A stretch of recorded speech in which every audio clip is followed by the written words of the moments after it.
네, 2024년 8월 8일 이정훈입니다. 될 때까지 계속한다. 민주당이 그렇게 정부 여당을 밀어붙이고 있습니다. 그런데 저는 이게 굉장히 어리석은 방법이라고 봅니다. 군에서 많이 쓰이는 용어인데 란체스터의 법칙이라는 게 있습니다. 축차 투입 금지의 원칙도 있습니다. 이 원칙들을 어기고 있는 거죠. 군대에서 쓰는 말 중에 하나가 안 되면 되게 하라 라는 말이 있죠. 안 되면 되게 하라는 게 될 때까지 계속 하라는 게 아니에요. 방법을 바꾸라는 건데 민주당은 방법은 바꾸지 않고 될 때까지 밀어붙인다. 어리석다 이렇게 봅니다. 8월 8일 민주당이 최혜병 특검법을 또 당론으로 발의했습니다. 지난 국회 말에 한 번 냈다가 안 됐고 대통령이 거부권 행사했죠. 그 다음에 지난번에 냈다가 대통령 거부권 행사. 근데 이번에 또 냅니다. 이번엔 조금 더 변화를 줬어요. 임성근 해병대 1사단장이 자기가 구명받기 위해서 이종호 블랙펄 인베스트먼트 대표한테 도움을 청했다라는 의혹을 조사하겠다. 이 부분은 박정훈 해병대 군사경찰단장 변호인이 꾸며낸 걸로 지금 많이 밝혀졌는데 이것도 이제 의혹으로 보고 추가로 조사하겠다고 집어넣습니다. 이 블랙펄 인베스트먼트 대표가 김건희 여사한테 뭐 구명을 하려고 했기 때문에 김건희 여사 이름도 집어넣습니다. 블랙펄 인베스트먼트 대표는 도이치모터스 사건에서 유죄를 받았던 사람이죠.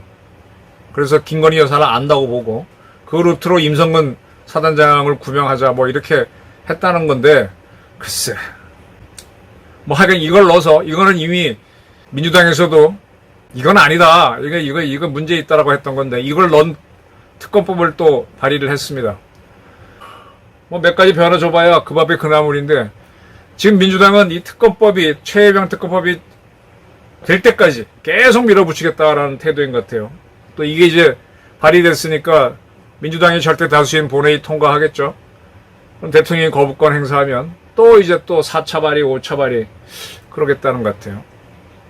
민주당이 다수인 국회 과방위 방송통신위원회 다루는 데죠. 거기에 있는 그 민주당 의원 중심 이런 사람들이 이제 방통위를 압박하고 있는데 방통위는 현재 위원장이 탄핵돼 있죠. 그래서 부위원장이 직무대행인데 그 부위원장이 김태규 옛날 판사를 했던 사람이죠.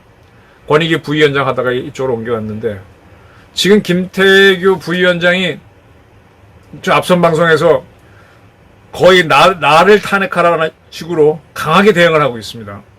그래서 이번에 막 이제 이 과방위 이쪽에서는 민주당 중심의 과방위는 이진숙 위원장하고 김태규 부위원장이 앉아가지고 KBS와 MBC의 이사진을 선임했는데 그거 제대로 한 건지 보겠다면서 두 사람이 사용을 한 투표용지를 검증하겠다고 왔지만 김태규 부위원장은 내주지 않게 했죠. 그래서 지금 뭐 계속 지금 이 방통위하고 김태규 부위원장이 지금 싸우는 모습으로 가고 있습니다. 그런 가운데 지금 서울행정법원이 MBC의 이사장, 현재 이사장 권태선 씨죠. 이 사람들이 이번에 방통위에서 새로 임명한 이사 임명하는 거를 정지해달라라고 한 신청을 행정법원이 일단은 받아줬습니다. 그러나 이제 그렇다고 해서 이게 뭐 인용, 즉 승리한 건 아니에요. 자기네가 이제 판단할 때까지 잠시 임명을 보류해달라라고 했는데 이런 가운데 약간 김태규 부위원장이 직무대행이 계속 이제 판사 출신답게 하나하나 법적인 문제를 따면서 싸워가고 있습니다. 지금 과방위는 계속 뭐 현장 검증하고 뭐 나가고 하면서 방통위에 몰려가서 압박을 넣으려고 하는 것 같은데 될 때까지. 네. 자, 지금 민주당은 지금 자기네가 정한 거를 이루기 위해서 계속 밀어붙이는 뭐 특검법도 그렇고 MBC를 장악하겠다는 걸 계속 밀어붙이는 거죠. 저는 이걸 보면서 이게 이제 계속 밀어붙이는 거를 영어로는 피스밀 어택이라고 합니다. 피스밀 어택. 제가 좀 일을 건성으로 하는 버릇이 있어요. 처음 할 때. 처음 할 때는 좀 이렇게 집중도 안 되고 낯설고 자신도 없고 해서 슬금슬금 해봅니다. 실패하죠. 한번 실패하면 하는 생각이 들고 약이 올라가고 집중을 해서 이제 두 번째나 세 번째 성공을 합니다. 뭐 대부분의 사람들이 그렇죠. 한 번에 하는 사람들이 드물죠. 그래서 나중에 내가 왜 처음에 성공을 못했지 보니까 처음부터 내가 모든 걸 투자하지 않았어요. 근데 이제 제가 이제 게임을 해보니까, 시합을 해보니까, 뭐 골프를 치거나 탁구를 하거나 할 때는 거기서 멀리건 쓰는 경우는 한 번밖에 없고, 시합도 단번이잖아요. 두 번, 세 번이라는 게 없더라고요. 바로 1차전에서 최선을 다해야 되더라고요. 그래서 두 번째, 세 번째가 있다는 전제하에서 건성으로 하다가 결국은 내가 시간 낭비 많이 하고 에너지 많이 쓰고 헉헉거린 상태에서 모든 공력을 쏟아부어서 세 번째 통과되는, 이렇게 하는 건 내가 바보짓이다라는 걸 내가 확실히 깨달았어요. 그래서 처음 일을 할 때 한 번에 돌파하려고 애를 많이 쓰는데요. 쉽지는 않습니다만 그게 훨씬 더 효과적이에요. 피스밀 어택이라는 거는 쪼개가지고 무슨 일이 났다고 할 때 이렇게 조금씩 공격을 하는 겁니다. 어디가 홍수가 났을 때 뚝이 터졌죠. 근데 거기다 삽으로 흙 한 덩이 떠넘기면 또 무너지고. 그게 아니고 그냥 돌과 흙을 왕창 콱 퍼봐야만 일단 물을 잡죠. 축차 투입이 바로 이렇게 삽으로 퍼넘기는 겁니다. 될 때까지 하는 거죠. 이게 바보짓이에요. 던질 때마다 저쪽 물에 쓸려 내려간다. 이걸 각계격파당한다 그러죠. 그래서 축차 투입하지 말라 그러는데 지금 특검법은 아무리 해도 대통령이 거부권 행사하게 되면 다 무너집니다. 그걸 계속 밀어붙이는 거는 하는 사람이 재미가 없어지고 힘 빠지고 하는 거거든요. 민주당이 그런 작태를 하고 있네요. 이건 승리를 하는 방법이 아닙니다. 그 다음에 이제 란체스터의 법칙이라는 게 하는 게 있어요. 란체스터가 뭔가 하면 영국에서 항공공학을 한 사람이죠. 윌리엄 란체스터인데 그가 1차 대전, 2차 대전 치르면서 하나의 법칙을 발견했어요. 상대방하고 나하고 똑같은 성능의 무기로 싸운다면은 언제 승리하느냐? 내가 더 양이 많을 때. 그리고 양이 많으면요. 여기가 3이고 여기가 1로 붙잖아요. 그럼 3대 0으로 이겨요. 이 3 중에는 한 명도 안 죽는다는 얘기야. 그래서 전쟁을 할 때는 상대방이 전력이 3이 나올 거라고 예상되면 우리는 10을 투입해버리면 우리는 3이 희생되고 7로서 승리하는 게 아니라 한 명도 안 죽고 이기는 거죠. 그래서 대군을 보내라는 겁니다. 요 법칙에 위반됐던 게 노무현 정부 때 짜이툰 부대를 보냈어요. 이렇게요. 그때 그거는 이제 김이상 장군이 국방비서관을 했나? 그분은 노무현 대통령한테 일개 사단을 보내자라 그랬습니다. 그때 노 대통령이 야 그렇게 많이 보내면 우리 애들 죽잖아. 또 다른 사람도 막 얘기하니까 그게 아닙니다.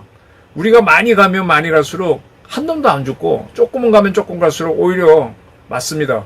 동네에서도 형제가 많은 애들 집안의 애들은 안 맞죠. 근데 혼자 있는 애들이 나가서 맨날 얻어맞고 들어오잖아요. 그겁니다. 란체스터의 법칙이랍니다. 지금 민주당이 방통위를 장악하려면 저렇게 하는 게 아니라 차라리 모든 힘을 다 쏟고 밀어붙여야 되는 거예요. 과방위에 있는 민주당 의원이 몰려가는 게 아니라 민주당 전체가 몰려가서 점령을 해야만 김태규 부위원장을 밀어낼 수 있다는 얘기예요. 근데 지금 특검법을 자꾸 만드는 거는 법상으로 불가능해요. 저건 차라리 민주당 사람들이 쿠데타를 일으키게 나요. 안 그러면 자기들의 희생이 자꾸 늘어난다고. 이 란체스터의 법칙하고 이 축차 투입 금지의 원칙 같은 경우는 기업들도 이제는 자기네 전술로 해가지고 뭘 투자할 때는 그냥 몰빵으로 다 거는 거죠. 절대로 몰빵하지 말라고 하지만 실제로는 몰빵하죠. 그래서 딱 막아버리고 그 다음에 그걸 빼갖고 딴 데 투입하는 거지. 까짝까짝해서는 안 됩니다. 저는 특검과 탄핵으로 윤석열 정부를 궁지에 몰아넣겠다는 민주당의 꿈은 깨졌다고 봅니다. 왜 깨졌느냐? 세상이 자꾸 변해요. 우리가 지금 이제 파리 올림픽에서 현재 금메달 12개인가 땄더라고요. 금메달 순으로 랭킹 6위에요. 세계 6위. 뭐 5개 딸 거라 그러더니만은 2배가 넘어버렸어. 지금 굉장히 성적이 좋습니다. 올림픽이 열리기 전까지만 해도 민주당이 주도하는 탄핵, 특검 이런 데에 관심이 많았는데 올림픽에서 금메달을 따니까 다 그게 톱뉴스로 가고 사람들이 글로 가면서 정치에 대한 관심이 확 죽었습니다. 이 올림픽도 이제 이번 주말 지나면은 끝나겠죠.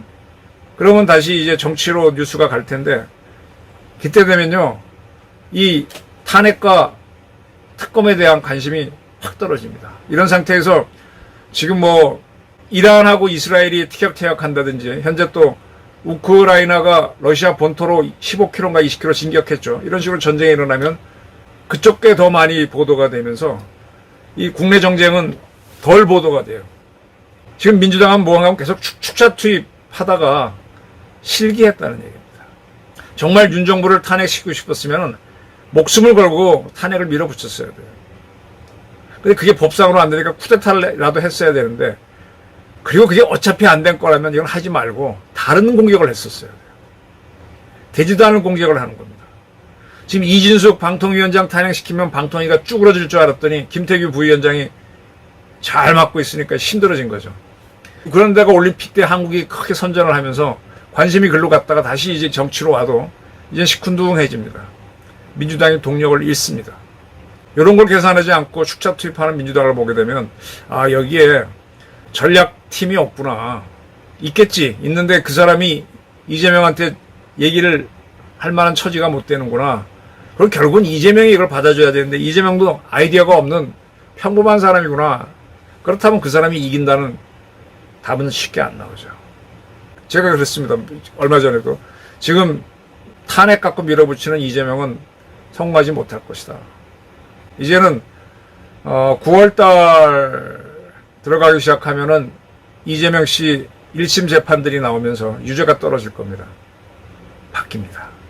그때 바뀔 때 윤석열 정부가 여당이 충분히 밀어붙이면 역전이 될 수도 있죠. 정치는 돌고 돕니다. 축차 투입 금지의 원칙, 란체스터의 법칙 무시하고 덤벼드는 민주당. 너무 많은 힘을 쓰고 있다. 헛발질이 너무 많다. 너희 작전은 실패하고 있다. 네, 제 주장이 이겁니다. 감사합니다.